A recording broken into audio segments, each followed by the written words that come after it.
ஒரு நாள் தன் கவலைகளின் பாரம் தாங்க முடியாமல் வாழ்க்கையே வெறுத்துப்போய் சோமசுந்தரம் ஒரு ஆற்றங்கரை ஓரமாக நடந்து சென்று கொண்டிருந்தான். அப்போது அங்கே ஒரு மரத்தடியில் தெய்வீக சக்தியுடன் அமர்ந்திருந்த ஒரு மகானைச் சந்தித்தான். அவரிடம் சென்றாலே தன் பிரச்சனைகள் தீரும் என்ற ஒரு உள்ளுணர்வு அவனுக்கு ஏற்பட்டது. அம்மகானின் பாதங்களில் விழுந்து வணங்கி தன் குறைகளையெல்லாம் கண்ணீருடன் கொட்டித் தீர்த்தான். சுவாமி, நான் நேர்மையாக உழைத்தும் என் வீட்டில் வறுமை தாண்டவமாடுகிறது. நிம்மதி என்பதே இல்லை. இதற்கு ஒரு வழியை நீங்கள்தான் காட்ட வேண்டுமென்று கதறினான்.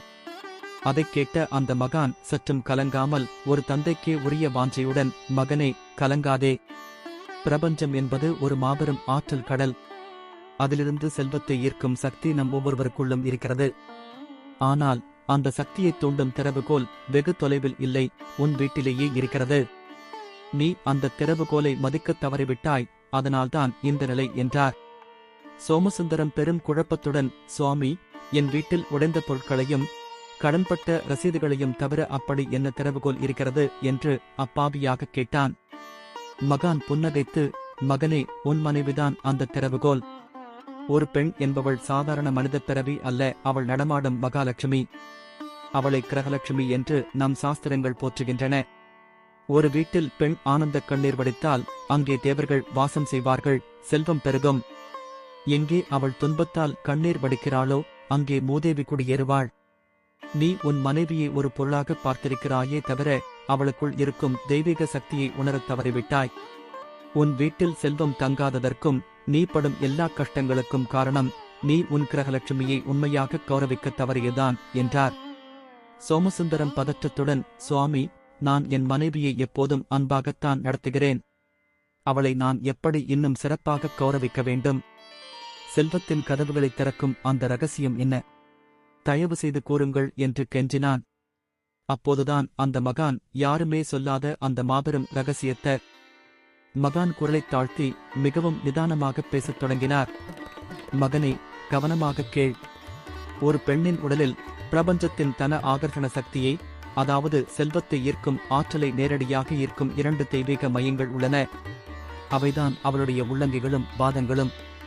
ஆச்சரியத்தின் உச்சிக்கே சென்ற சோமசுந்தரத்திற்கு மகான் விளக்கினார். ஒரு பெண்ணின் உள்ளங்கைகளில் அன்னை மகாலட்சுமி வாசம் செய்கிறாள்.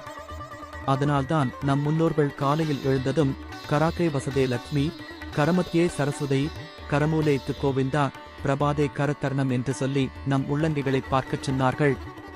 ஒரு ராசியானவரின் கையால் பணம் வாங்கினால் அது பெருகும் என்று சொல்வதைக் கேட்டதில்லையா? அதுபோல ஒரு பெண்ணின் உள்ளங்கைகள் செல்வத்தை வழங்கும், ஆசீர்வாதத்தை கடத்தும் ஒரு சக்தி வாய்ந்த தெய்வீக கருவி. அவள் கைகளால் செய்யப்படும் சமையலில் தனிருசி இருப்பதற்கும் இதுவே காரணம். அவள் தன் கைகளால் ஒரு பொருளை தொடும்போது அதற்குள் ஒரு நேர்மறை சக்தியை பாய்ச்சுகிறாள். அடுத்தது அவளது பாதங்கள்.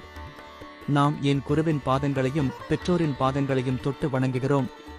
காரணம், பாதங்கள் நம்மை பூமித்தாயுடன் இணைக்கின்றன. அதுபோல ஒரு பெண்ணின் பாதங்கள் லட்சுமி தேவியின் தாமரை பாதங்களுக்குச் சமம். அவள் அடியெடுத்து வைக்கும் இடத்தில் ஐஸ்வர்யம் பெருகும், அவள் கால் பட்டதும் செழிப்பாக மாறியது என்று சொல்வார்கள். அவள் தன் பாதங்களால் பூமியை தொடும்போது பூமியின் சிறுத்தன்மையும் வளத்தையும் தன் குடும்பத்திற்காக ஈர்க்கிறாள். அந்த வீட்டின் அஸ்திவாரத்தை அவளது பாதங்கள் தான் பதப்படுத்துகின்றன. சோமசுந்தரம் கண்களில் நீர் மல்க, சுவாமி, இந்த தெய்வீக உறுப்புகளை நான் எப்படி அணுக வேண்டும்? அந்த ரகசியத்தை செயல்படுத்தும் சரியான முறை என்ன? எனக்கு கற்றுக் கொடுங்கள் என்று கேட்டான். மகான் கூறினார், மகனே, இந்த செயலை வெறும் சடங்காகச் செய்யக்கூடாது. காமத்துடனோ அதிகாரத்துடனோ கடமைக்காகவோ செய்ய வேண்டிய செயல் அல்ல. முழுக்க முழுக்க பக்தி, மரியாதை மற்றும் நன்றியுணர்வுடன் செய்ய வேண்டிய ஒரு செயல். முதலில் காலையில் நீ வேலைக்கு கிளம்பும் போது உன் மனைவியின் முன் நின்று அவளுடைய 2 கைகளையும் உன்னுடைய கைகளால் பற்றிக்கொண்டு அவள் கண்களை பார்த்து, உன்னால்தான் இந்த வீடு நிறைவாக இருக்கிறது, உன்னால்தான் நான் உழைக்கிறேன், நன்றி, உன் ஆசீர்வாதத்துடன் சென்று வருகிறேன் என்று மனதாரச் சொல். இது உன் முயற்சிகளில் இருக்கும் தடைகளை விலக்கும் ஒரு கவசமாக மாறும்.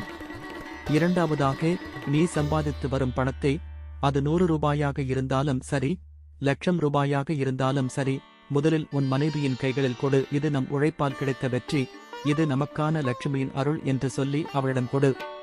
அவள் கைகளால் அந்த பணத்தை தொடும்போது அதில் இருக்கும் எதிர்மறை ஆற்றல்கள், அதாவது பணம் கைமாறும்போது ஒட்டிக்கொள்ளும் பிறரின் இயக்கங்கள், கவலைகள் போன்றவை நீங்கி அந்த பணம் சுத்தி அடைகிறது. பிறகு அவரிடமிருந்து ஆசீர்வாதத்துடன் அந்த பணத்தை திரும்பப் பெற்று வீட்டுச் செலவுகளுக்கு பயன்படுத்து. அப்படிச் செய்யும்போது அந்த பணம் பன்மடங்கு பெருகும், வீண்வரையும் ஆகாது. மூன்றாவதாக, உன் பிள்ளைகளுக்கும் இதைக் கற்றுக்கொடு. அவர்கள் பள்ளிக்குச் செல்லும் முன்போ அல்லது ஏதேனும் முக்கிய காரியங்களுக்குச் செல்லும் முன்போ உன் தாயின் பாதங்களைத் தொட்டு வணங்கி அவளது உள்ளங்கைகளால் தலையில் ஆசீர்வாதம் பெற்றுச் செல்லச் சொல். தாயின் மனப்பூர்வமான ஆசீர்வாதம் 1000 தெய்வங்களின் ஆசீர்வாதத்திற்குச் சமம். அது அவர்களை எல்லா தீங்குகளில் இருந்தும் காக்கும். சமம்.